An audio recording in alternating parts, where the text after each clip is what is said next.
Hello, this is Lucas and welcome to this HTML tutorial where I will explain how to use block and inline elements, which are basically just containers for your HTML elements. It's just a way to group elements together. So the first one that we're going to start off is with a div. So I'm going to create ourselves a div here. So I'm going to have a div element here. So we're going to, once again, we're going to open and close it. Now in here, we're going to add in a few other HTML elements. So we're going to add in a header, like we'll go London, for example. And then we can add in a paragraph as well. And we can say, London is in the United Kingdom. Alright, but now what we can do is, because these two elements are inside of this div, that means these act as if they are in a group. So these are basically added together in a group inside of this div. Now, inside of this div, so firstly, if I actually go back to the web page that we have, I refresh this, you can see none really changes too much.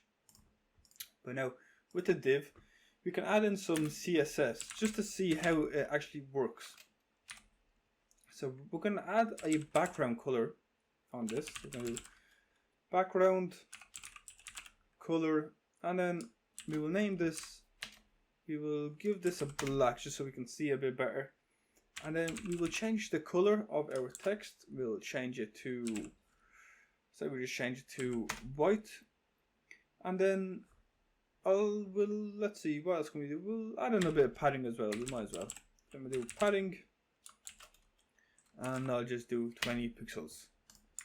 Like this. Now if we go back to our page now, refresh this, you can see that we have a big box around our two elements, and then we change these to white.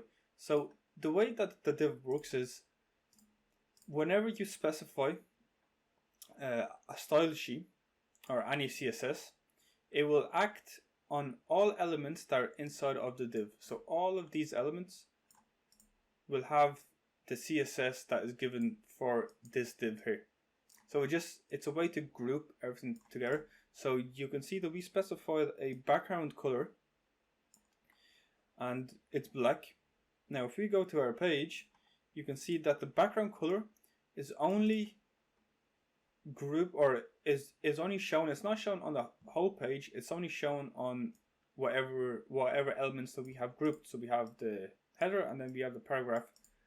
And yeah, so that's the way that we can basically group elements together. So I hope you enjoyed this video, and I'll see you in the next one. Peace out.